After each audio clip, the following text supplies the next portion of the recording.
Il y avait un homme, maître de maison, qui planta une vigne. Il l'entoura d'une haie, il creusa un pressoir et bâtit une tour. Puis il la ferma à des vignerons et quitta le pays. Lorsque le temps de la récolte fut arrivé, il envoya ses serviteurs vers les vignerons pour recevoir le produit de sa vigne.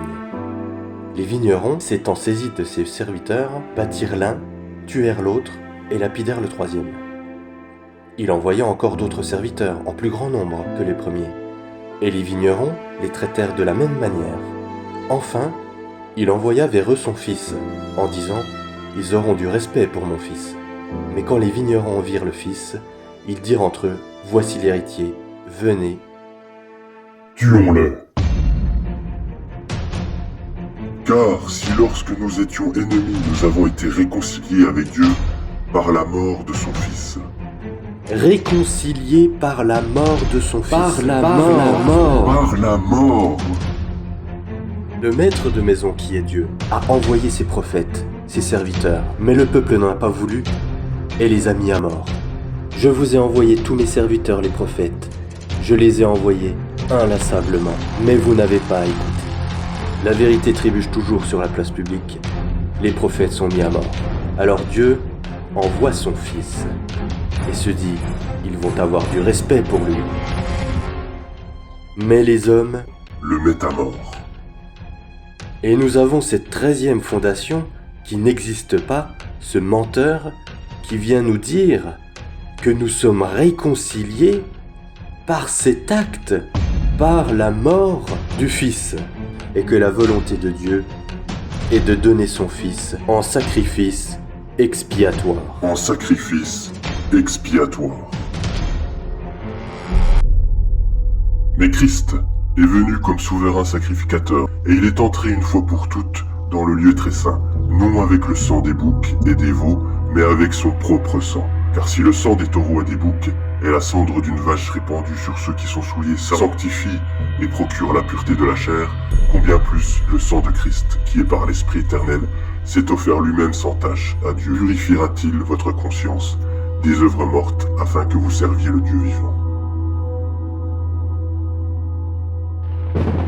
Tu ne demandes ni holocauste, ni sacrifice pour le péché. Tu ne demandes ni holocauste, ni sacrifice pour le péché. Le Fils n'est donc pas une victime expiatoire. Le Fils n'a donc jamais été envoyé dans ce but, car Dieu n'est pas comme cela. Ainsi, non seulement les écrits de Paul, mais tous les écrits qui affirment que Dieu est un Dieu sacrificiel, qu'il demande des sacrifices, sont mensongers.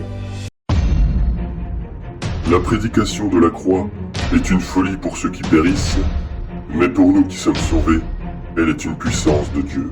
La prédication de la croix est une folie pour ceux qui périssent, mais pour nous qui sommes sauvés, elle est une puissance de Dieu.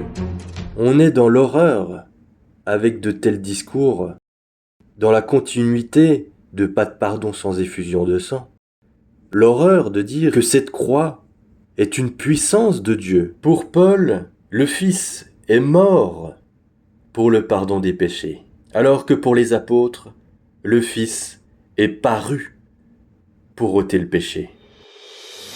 En effet, c'est par sa parution qu'il ôte le péché, car nous avons contemplé son image. Il a redonné l'image, il a redonné la loi. Apprenez ce que signifie « je prends plaisir à la miséricorde » et non au sacrifice. Il redonne justement l'image de Dieu qui n'est pas un Dieu sacrificiel. Cependant, que fait Paul ? Paul revient balayer tout ça, balayer ce témoignage, en réaffirmant qu'il n'y a pas de pardon sans effusion de sang, et donc que Dieu demande des victimes expiatoires. Il nous faut comprendre que Paul amène la peste, cette peste qui se répand à toute la chrétienté se base sur Paul. Et nous voyons que les écrits ont été modifiés pour coller à cette doctrine, à ce Dieu sacrificiel, qui ne pardonne pas sans effusion de sang.